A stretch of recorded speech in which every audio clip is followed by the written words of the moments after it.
Un enfant est déterminé ou surdéterminé de plusieurs façons.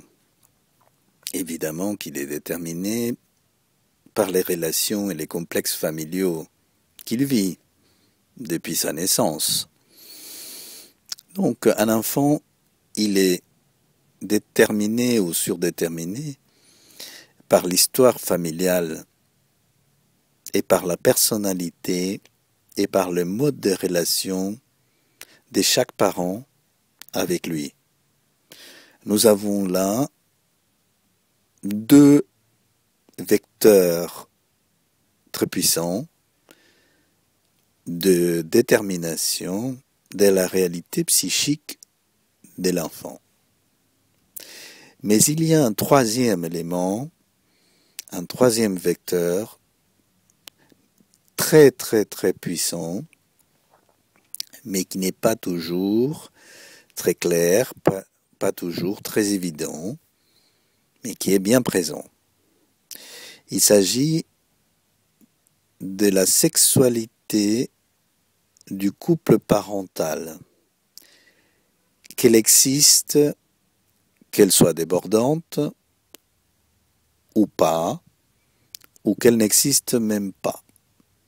Dans un cas ou dans l'autre, dans un extrême ou dans l'autre, cet élément de la sexualité du couple parental peut et est très puissante dans la surdétermination de l'enfant. Alors, donc, cette sexualité du couple parental, elle peut venir se présenter de plusieurs façons. D'abord, lorsque l'enfant peut entendre certains bruits ou entendre des commentaires ou voir même les parents agir de telle façon ou de l'autre, de façon directe ou indirecte. Mais aussi, ça peut se présenter de façon très subtile, parfois sournoise, parfois même de manière très pernicieuse, par la négative, par des dénégations ou par des disputes, voire même de la violence d'un parent sur l'autre par la brutalité. D'une certaine façon, la violence du couple, la violence qu'on montre à l'enfant, disons, elle est l'analogon très problématique et pervers de la sexualité du couple parental, qu'elle existe ou pas. Et donc, dans ces conditions-là, lorsque il y a cette violence, qu'elle soit verbale, physique ou les deux, une violence des relations entre les deux parents, et cela induit donc chez l'enfant une interprétation inconsciente sur la sexualité que les parents pourraient avoir.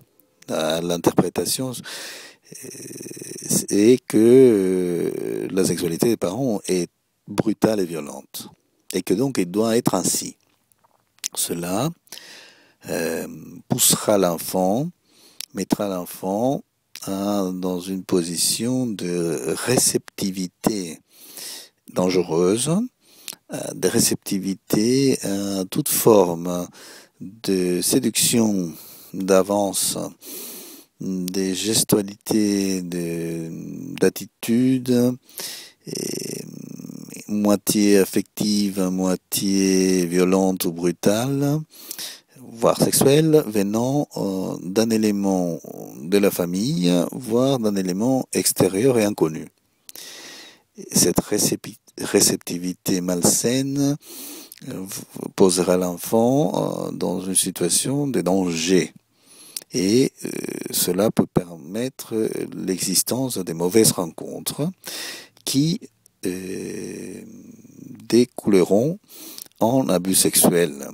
L'abus sexuel ou cette expérience, cet événement intrusif peut être très puissant dans la surdétermination de l'enfant, dans la mesure où qu'il y ait du plaisir ou pas, à la fin, il y a de toute façon une surexcitation et aussi un certain plaisir dans la surexcitation sexuelle qui va amener l'enfant à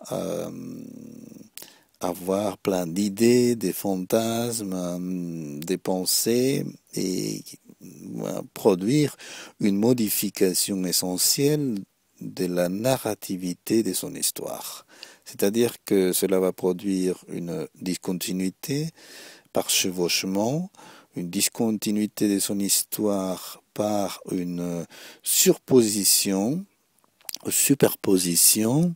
de cette expérience intrusive, remplie de surexcitation et parfois donc d'un certain plaisir, auquel l'enfant peut adhérer de façon addictive, et qu'il continue ou pas à répéter ces situations. Parce que même s'il ne les répète pas dans la réalité des échanges, la répétition existera dans sa tête, dans sa vie psychique, affective et émotionnelle.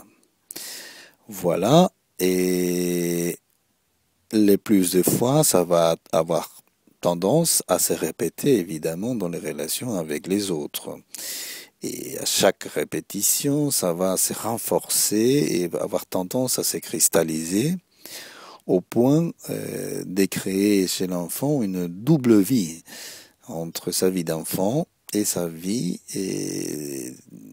sexuelle ou de vie presque adulte à la mauvaise heure, c'est-à-dire lors de son enfance. Et il va se créer donc un personnage qui viendra se superposer, un personnage sexualisé et qui va se superposer à sa vie d'enfant.